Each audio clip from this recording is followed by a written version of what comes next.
So good morning, everybody, and welcome to our 11's chat on Monday with the Skin Collaborative. Today we are talking about skincare products.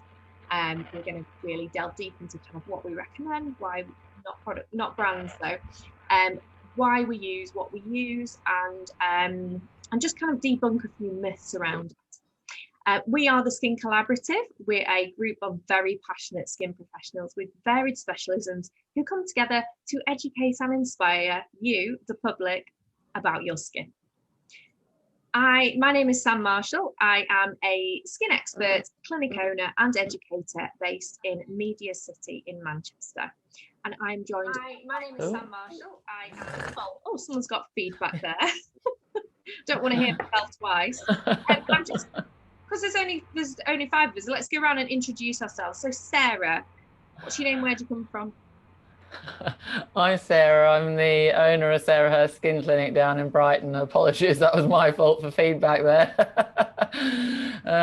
So yeah, I'm really happy to be here today sharing. Well, I love this subject. So yeah, can't wait to get stuck in. Oh, Anita. Hi, I'm Anita. I'm a salon owner in Buckinghamshire, and I love this subject too. Shabana? Hi, my name's Shabana, and I've got a skin clinic in Bradford, West Yorkshire, and yeah, this is going to be a good one. Frankie. Hi, I'm Frankie Atherstone. I have a skin clinic in Reading, and I specialise in acne and pigmentation. Thank you. And last but certainly not least, the lovely Maria. Oh, thank you. Hello, my name's Maria, and I have a skin clinic in Buckinghamshire as well as Anita, and this is a subject I am very passionate about. We like this, aren't we? Get started. Right, so first of all, let's talk about, we're going to mainly talk about different types of skincare and different types of products. Maria, tell me, what are the different classifications of product? Like, what's out there? So it is a bit of a minefield. So we do understand why the public get confused. So to try and keep it simple, just break it down into 4 levels, basically. We'll start at the sort of cheap and cheerful level, your chemists, your supermarket brands. They are affordable. But at that price point, it's unlikely to, even if it says have actives in there, it's unlikely to have anything in there that's going to have any consequence to your skin. The only thing I would say, if you are going to be looking at is that level, and I'm sure we'll come on to that, is that you do need to think about it being pH balanced. If that's your price point, that's what you need to consider. Then we sort of move into the mid bracket, your departmental stores, your holistic ranges. These are the ones that look pretty on the shelf and they smell nice. But again, are they actually doing anything for your skin? Probably they're looking pretty on your shelf, and that's where it ends. So do think about where you're spending your money. If it's results you're looking for, maybe that isn't where you want to spend your money. And then we move into the professional ranges, the cosmeceutical ranges, inverted commas, and medical grade skincare. So these are ranges where we're talking about formulations, we're talking about results, we're talking about professional usage and the results that clinics would be looking for, and then you could replicate that at home, preferably with advice. And then beyond that, you're moving into sort of the prescription arena, your tretinoins, stuff that the doctor would have to sign over to you. Cool. So we're talking 4 main classifications, aren't we? We're talking chemist, we're talking department store, or something a bit kind of fluffy, looks good. We're talking active, which we all love, and then we're talking prescription. So why do we all love active skincare? Sarah, what is the deal with it? Right, so yeah, give me the meaty part of it, the whole thing here. So There's a term being branded around called cosmeceutical, and we've had lots of debate about whether, you know, this term is correct and legally correct. So please don't start to pull us up on some of the terms that we actually have to use to actually try and get our point across when it comes to products.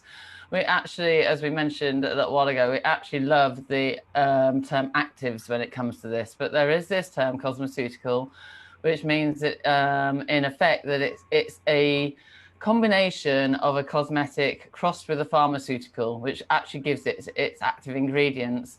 Now, this term was actually introduced by a dermatologist back in 1984. His name was Dr. Albert Kilgman. Get my mouth around that one. And basically it was to describe the fact that it was this combination of the two. So we're not up there with the medical grade, because obviously we haven't got prescriptive, you know, as such. We haven't got the tretinoins and some of those ones that are actually have to be prescribed by prescription. But obviously we're not down with the cosmetics, where it literally just sits on the surface of the skin and it doesn't actually penetrate through. And the reason why this is because of the delivery systems and things that are in the actives. It's about the encapsulation methods of the actual active ingredients themselves. So that means that they will penetrate through to the lower levels of the epidermis to actually target the active skin cells, and therefore make a big difference in terms of the results that you're actually going to get. So that's where, you know, the big thing lies. And also you have to remember with cosmeceuticals or actives that they do have the white paper evidence behind them as well, which means that they've been clinically trialed. And that's where, you know, again, you've got to look at price points sometimes, because there's something, you know, a product that generally, I'm generalizing here, but a product that's got a lower price point often won't have been clinically trialed, because obviously it's expensive to run clinical trials as well. So, you know, you have got to look at the fact that a lot of these ingredients in the cosmeceutical ranges will have been clinically trialed. They will have the evidence behind them. The ingredients at least will have the evidence behind them.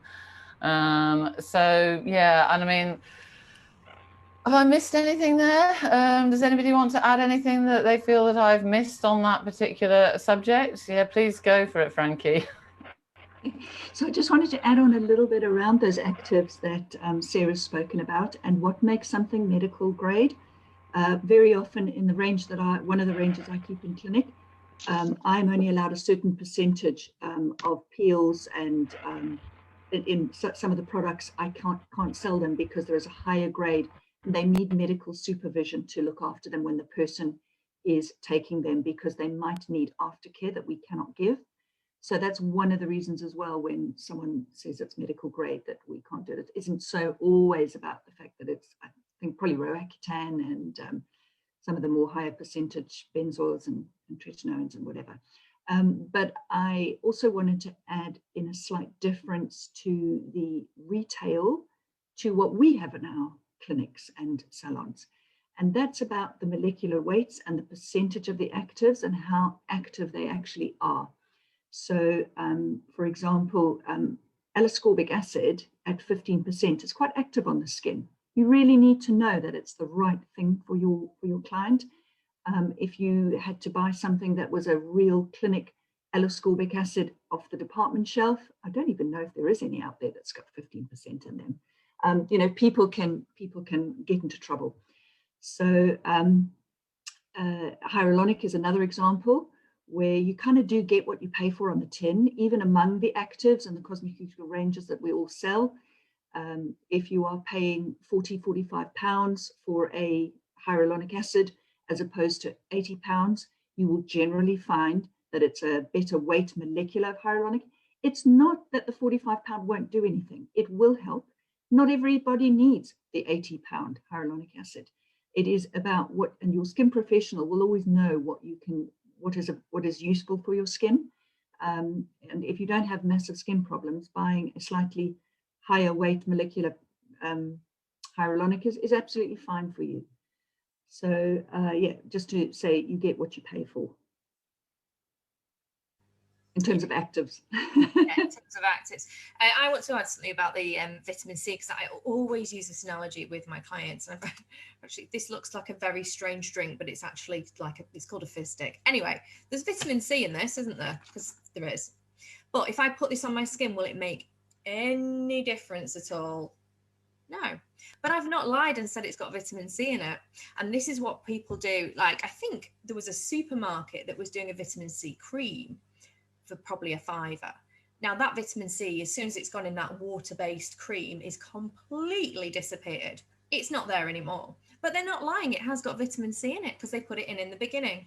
And they're not lying as well on adverts when they say vitamin C is a powerful antioxidant. It helps collagen to grow. It helps your skin to look brighter. It helps to reduce pigmentation. Not lying.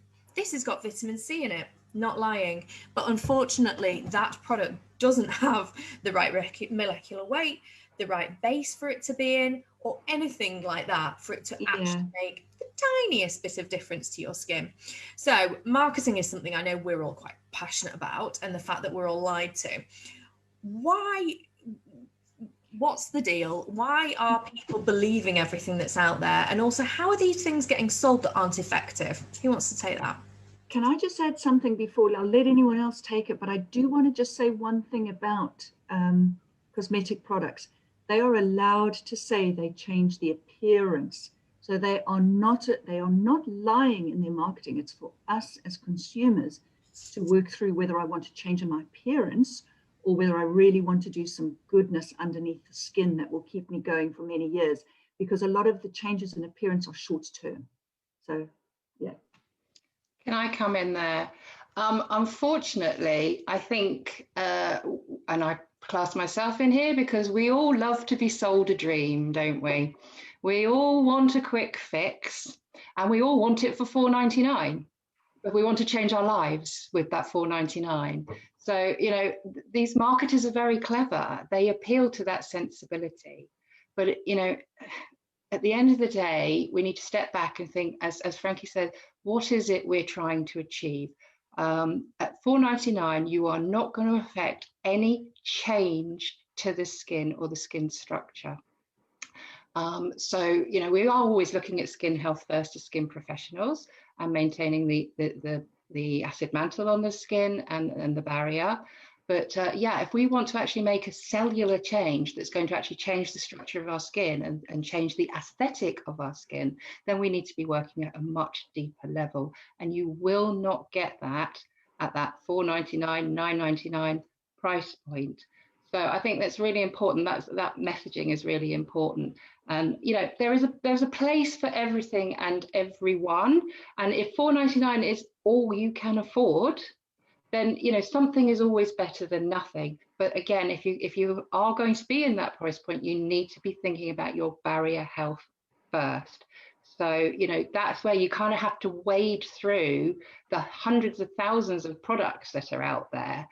You know, obviously our clients are very lucky because you know we select our product range based with their skin in mind. So, you know, we do that wading for them. But yeah, I can see that it's a really confusing scenario, stood in front of those supermarket shelves going, am I normal? Am I sensitive? Am I oily? And even then, when you have that down pat, there's still hundreds of products to choose from. So yeah, it's a minefield. So yeah, our advice, always ask a professional because you'll get the right advice tailored for your skin. That's what we've trained for. Absolutely, sorry, go on, you had to. Yeah, sorry, absolutely, Maria. I totally agree with that. And I'm going to take it right back to sort of teenagers. So, you know, teenagers, there's two, well, for how I see it, there's two trains here. Is that teenagers are going to school. If we're talking about secondary schools, all of their friends are using a specific supermarket brand.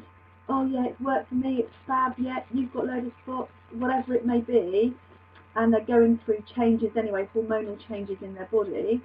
So they go, mostly it's their parents who are buying, and a lot of these parents are going to the supermarket for ease and buying said products for their child because their child said, my friend has used X and it's worked on their skin. So that's another argument for them coming to see a skin professional. And most of us, let's face it, I know in my salon, I will gladly give a complimentary consultation to a team that's coming in with their mum, because we want to help them. That is our remit. This is what we love to do.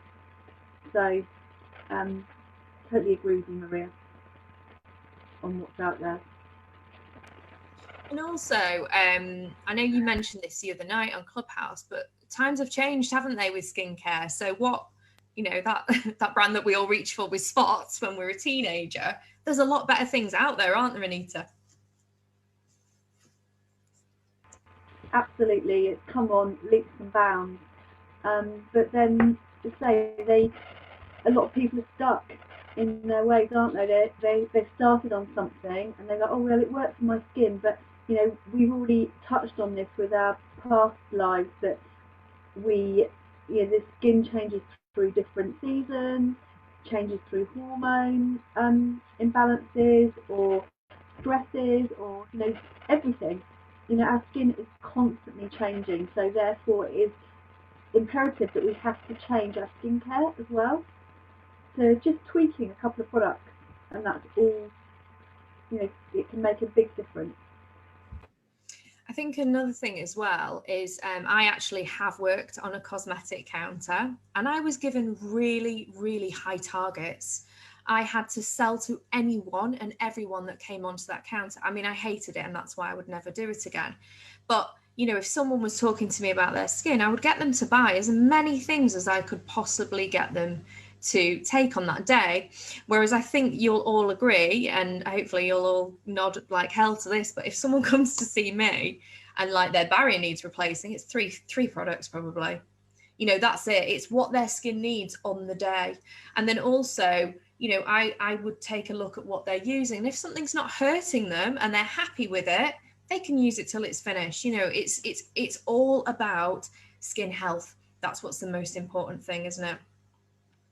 It's being not afraid to say no.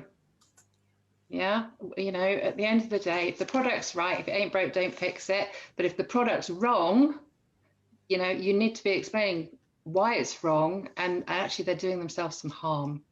And this brings us on nicely, actually, to the actives in general. And I think we are all seeing a trend. Sorry, I'm probably stealing your thunder there, Sam. We're seeing a trend towards people overlayering the actives because they don't know what they're doing with them. They don't know how they interact. And they don't know the harm that they can be doing to their skin barrier and the acid mantle. And actually that they could be enhancing the problems, doing the opposite to what they're setting out to do. So yeah, it's a difficult one, but yeah, everybody's an expert with Dr. Google, aren't they? And it's a bit of a worry as a skin professional when we see it in the flesh. How would you know as a skin professional if someone is using a product that is damaging their skin? I'll take that one if you want. Obviously, it's just going to, you know, often it'll just depend by the health of the skin. Obviously, we can use skin scanners and things like that to actually look at what's going on in the much deeper layers of the skin.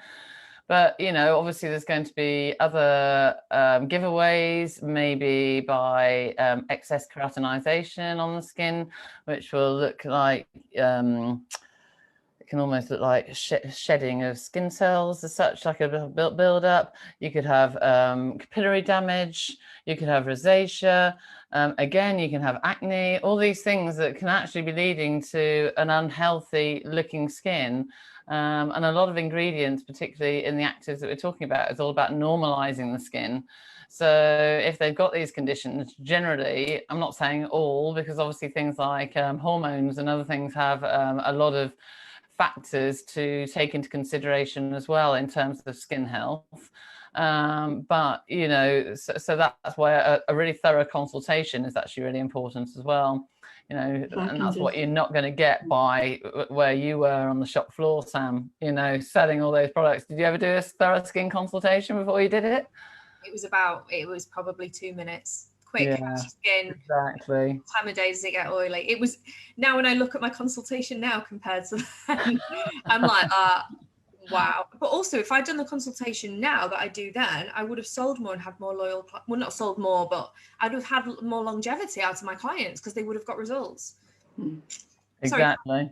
So no, it's a big topic, and that's the point, isn't it? You know, so there's lots of things that we do need to take into consideration. But yeah, those are those are going to be the top things that we're going to certainly see in a skin that is not healthy, and therefore is potentially using the, you know, as one of their sources could be using the wrong ingredients on the skin. Can I just quickly add something that I think is very important to what we're talking about, is what we actually mean by what the skin barrier is and what its function is.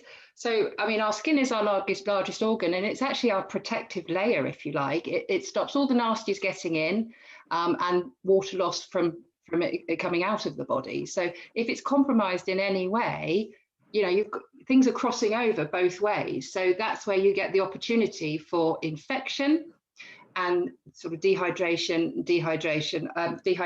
and damage. So that's what we mean by, you know, it's like the brick wall is broken, if you like, and then you've got penetration, the enemy can get in and the goodies can get out. So we need to mend that so that we're protecting our skin. Something else I just wanted to add on as a little extra to what Sarah had been saying around the consultation. Yes, sensitivity and acne can show what's going on, but actually when you go and see a skin professional, actually they talk about a lot of other things that can also be affecting it. So you've just been talking about skin consultations, and we will be going into something that you could be eating, something about your lifestyle, something about your diet. It might not be the actives, it might be something in your diet that is affecting the actives. I just recently had a consult with someone who was buying very expensive products, actually with quite a lot of actives in them, and couldn't understand why her rosacea was just getting worse and worse and worse, and especially over lockdown. And it took 40 minutes to talk about what she did differently, what was she, you know, blah. And it just takes time to tease that out. Turned out in the end that we felt, and it was true, that she had a bit of an infestation of the Demodex mites. Okay, so, you know, and that took a long time to get to. Instead of just saying, oh, it's this active or it's that or whatever, you just try and tease it out to make sure that you really are doing the best for your client and making sure that they are getting the right actives on. How about our own skin journeys? Because I know at the beginning of my skin career, I was just using, you know, cosmetic brands. Have any of you seen a big well, I know you'll all be like, yeah, but any of you seen a big difference kind of like going from one type to another? Yeah, I just wanted to add my own story. Obviously, I suffered with teenage acne growing up, and it's followed me through all the way into adulthood with obviously hormonal changes and after having kids, and even now, you know, in my mid-40s. I started off when I trained actually with what I thought was what I was told was an organic natural range, and it involved a lot of massage and it involved a lot of oil. You know, and there's a place for that as well, and I still incorporate a lot of massage in my treatments as well. But what I found was when clients were coming in, and even for my own skin as well, I wasn't getting the results because there wasn't any actives in that range. So I kind of did my research and moved on to what I thought was in inverted commas, cosmeceutical. And even then again, it just wasn't doing it for me and my clients. So I, you know, really had to kind of like dig deep and look at a range that was highly sort of like prescriptive and had a lot more actives, and really understood, like, you know, what the deep layers of the skins are really going to need, and especially around those formulations. And I can say now that, you know, me and my clients, even for my own skin, I'm just getting really, really good results, and I'm really happy. And it doesn't have to be complicated. Where before I didn't understand, you know, with just using a range that involved a lot of just massage and just a lot of oils, and just a really, well, it was a very, very simple way of cleansing, but it just wasn't really doing the job. But I find now that, you know, me and my clients, we're just getting absolutely brilliant results. So yeah, I think you know, as a therapist, it's really important that we understand delivery systems and formulations of products as well. Yeah. And you mentioned about kind of like oils and stuff like that. Obviously, there are a lot of brands that smell incredible on your skin. Do they have a place? I mean, for me, I love going to a spa and having, I call it a fluffy facial. I want hot towels. I want to smell lavender. I want to smell orange. What are your views on that? Personally, for me, I mean, it just depends on the skin. It depends on what kind of skin you're working with. So obviously in the consultation, you're going to look at that client's skin and think, well, does it really need it? You know, if it needs some, if it needs that sort of like hydration, if it, you know, if it's really dry and it's just looking dull, you know, and it needs that sort of like good oxygen and circulation, and you want to involve that in your massage, then I definitely put it in there at some stage of my a lot. I know with a lot of us, our facials are going to be very bespoke, but even in you know, advising clients that when they're coming like with their home care, it'll just depend what they, and that's what the thorough consultation is there for, because we're actually able to kind of like prescribe and say, okay, maybe a couple of times a week use this, and it might be a little bit more oil based, because it just depends on their own skin. But I certainly would, if I thought that, you know, the skin really needed it and it wasn't getting much moisture, it was very dry, it was kind of like very peely, but then obviously we'd look at like, you know, exfoliation, you know, if they're actually thoroughly exfoliating. So again, it boils down to the kind of products that they're using. Does anyone else want to comment on that, on like this kind of spa brands that are out there? Because a lot of people love them. Happy to answer that. I think absolutely there's a place. You know, we all trained with the holistic spa ranges, and you know, it's very relaxing, and well-being is very important to people's lifestyles. We all lead very, very busy lives, and you know, not everybody has issues with their skin. But then even then, you still need to be looking after your skin health in a facial. So, you know, you want to make sure that the products that are being put on your skin are not going to interfere with its natural balance. So, I mean, in my salon, for example, in my clinic, you know, the relaxation is the byproduct. You know, we're putting the right products on your skin. We're getting a reaction in the skin in the right way to solve the issues. But, you know, you're actually getting some me time at the same time. So, you know, why not have that win-win situation? If you're going to spend the money, get a little bit of both. But yeah, fluff on its own, it has a place for sure. We all like a little bit of relaxation, but yeah.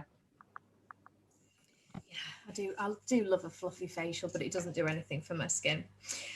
So can I just add something very quickly to that though as well, and it is a really quick point, because yeah, I mean, I must admit, I'm in agreement. I love a smelly facial. As such smelly, that sounds wrong, doesn't it? But do be careful if you've got really sensitive skin. Fragrances can really irritate, you know, any fragrances, whether they're essential oils or whether, you know, artificial fragrances in particular will really irritate a sensitive skin. But fragrances in general can really irritate sensitive skins. Just on a point I'd just like to add. Yeah, I think someone said once, if it smells good, don't stick it on your face. Unfortunately. Can I just also add to that? Sorry, Sam, is there is a difference between fragrance and essential oils as well. And essential oils, if blended correctly, you know, can have, you know, more of a beneficial effect on the skin than, say, a fragrance, a perfume. So there is a distinction between the two there. But yeah, anything that's got any kind of aggressive scent in there is going to probably cause more of a reaction than you're looking for. Yeah, unfortunately. When we were chatting the other night, because we do this chat first on Clubhouse, and this is kind of like our rerun. Frankie, you talked about a cleanser and a toner, and it was like one of the best things I've ever heard. So I think we talked about, it was around pH, wasn't it? Yeah, so I was going to bring it up, and then we just got all too excited about other stuff. But when Maria was talking about the pH of the skin and the looking after the acid mantle, so the pH of the skin is supposed to be about 4.5, 5.5 for the ecoflora of your skin. We need to have acne bacteria, we need to have some oil, we need to have sebum and the triglycerides and all those wonderful things. And if you start using astringent products, you can actually strip them, which is why when you buy the cheaper products, most of them have got alcohol in them. So they're going to be stripping off that oil, but also stripping off a lot of the goodness that's sitting on the top of the skin, and starting the imbalance that then causes the acne and the sensitivity and all of that kind of stuff. But I remember on Clubhouse, this brought me to the next point around marketing on skin products. And basically, I was told when I was training that it was because we need to have a balanced pH, most active and most pharma and medical grade cleansers are pH balanced. So they make sure that they don't strip the skin and bring it up to 5.5. They will always be balanced in some kind of lipid or some kind of milk to keep them nice and healthy. But actually, when you buy something off the shelf in the supermarket and all of that, it's a lot cheaper to make, and they therefore use stuff that is not quite so pH balanced, and it can generally, it will put your pH of your skin up to about 9, start the imbalance off straight away. Guess what? To fix that, you have to buy a toner. So you can bring the toner down, bring it all back down to 5.5. So it's very clever marketing. The skin's going to feel really dry after you've used the cleanser. What do you do to put on? We're going to put some lovely witch hazel and some like little rosy toner. So I'm not saying they don't have a place, but ultimately it kind of costs you more money to have a cheaper. And then what happens as well is people often don't buy the toner. They don't see the need for it. And they go, I'll just use my cleanser and slap on a moisturizer. And actually, you know, there is a steps that you should follow. I also spoke about moisturizers for 2 seconds as well on Clubhouse, if that's okay, not to hog. But with moisturizers, when you go and see a skin professional, generally they will be advising you to use serums. We all have moisturizers in stock. They have a place. Some people have very dry skins. I still will use a moisturizer every couple of days, twice a week. But on the whole, if you are using a good cleanser and a good serum and a good SPF, and probably a retinol or an AHA based at night, you will generally not need a moisturizer. Your skin's acid mantle is working. Your own free fatty acids are coming up. Your own ceramides are coming up. You don't need to plaster on something that is probably just going to stop the skin from having anything good coming into it and anything bad going out of it, because the base on a lot of these is a cream or glycerin. And when you put an active, so even if you've got some vitamin C in the cream, or you've got, I'm trying to think of another active, but anyway, whatever actives they might, ceramides and things like that, if they try and put them into the cream, they lose their activity. And once they're sitting on a shelf for a year to 18 months, they really, all you're getting is the glycerin in the end that just keeps your skin feeling a little bit good, but stops any goodness from coming in and any goodness going out. So buyer beware, basically. Buying lots of products that sit in your cupboard that don't work is probably more expensive than just going to see someone who can help you. Just get 2 or 3 staple products and at least get the base right. Get your base right. You can, you know, maybe then go and buy a lovely marine-based ceramide cream or whatever you want. I've got to talk about marine base now. You've led me into it. So I've got a client who's got really bad rosacea, and I think she's in her late 60s.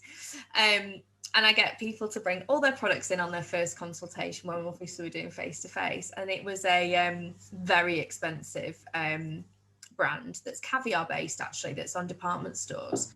And I always look up the ingredients, and it said the price. It was £248 for this cleanser. Like, sorry, not a cleanser, a serum. There is no serum that needs to be 240. Well, there might be the odd one, but not, you know, it needs to have like stem cells from infants in it to be that expensive. Not that that's okay. That was a joke, bad joke. But the girls are laughing. They're like, Sam. But yeah, so it's like £248 what they're paying for. And I was like, you know, this isn't helping your rosacea, don't you? Because I've got a good relationship. And she was like, yeah, but the girl's so nice. I'm like, if you were getting me that much commission, I'd probably be really nice to you too. So yeah, there's these overpriced stuff. I think Kat, who's on the group, was saying she'd got a client and he was using an £80 toner. £80 for a toner. Extortionate. Also on the pH thing as well, something that kind of really dawned on me. There's a copy of a well-known fragrant candle thing in a lower supermarket, and they do a hand wash. I bought it because I'm a bit cheap sometimes, and it made my hands feel so dry after I'd used it, and that would have been the fact that it was so alkaline on my skin. So that's always a good indication, I think, if you ever use a hand wash and you're like itchy tight, that's the pH of your skin's just so out of balance. And someone's put a really good comment, Aggie, thank you so much for commenting. She put, I actually run a pH test Sorry, I'll get my teeth back in. I actually run a pH test on cheapest high street brand cleansers, and it's shocking how some of them came up as drying as bleach. Yeah. I think that's really important to note as well. It's a lot of the sort of pre-teen, teenage brands that are out there, you know, people are stripping their skin. This is something we talked about on Friday. They're actually stripping their skin of its natural balance, not just the pH, not changing the pH of the skin. They're stripping all those natural lipids away from the skin. So the skin is going to feel tight. It is going to feel uncomfortable. And then what does the skin do? It just produces excess because it doesn't think it has enough. So you're creating a vicious circle. So yeah, definitely buyer beware. And it comes straight back again to pH balance. It's all about that with cleansers.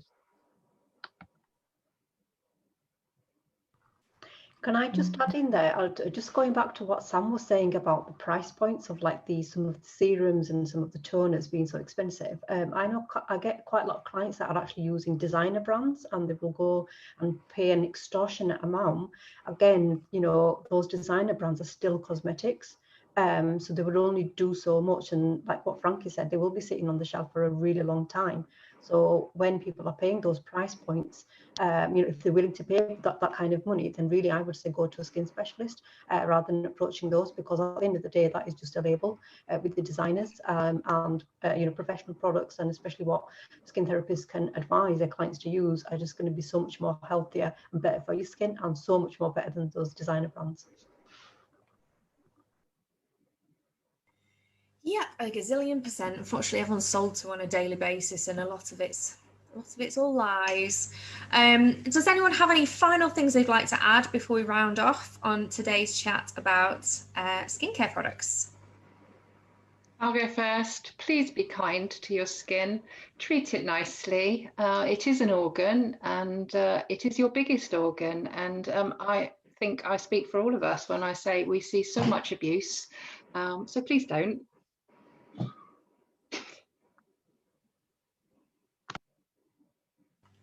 Coolio. Right, we will sign off for the day. So thank you so much to everyone for tuning in and watching our talk on active skincare. We will be here next Monday. We're talking about complementary therapies, so taking it back to our therapy roots. And also, if anyone is on Clubhouse, join us Friday evenings at 7 p.m. If anyone needs an invite to Clubhouse as well, quite a few have got spare invites, so drop us a message about that. And also, like everything, keep an eye on all our socials. We've got some phenomenal posts coming up in the next week. And have a great week. We will see you on Friday. Take care. Thanks, everyone. Bye, everyone. Bye. Bye.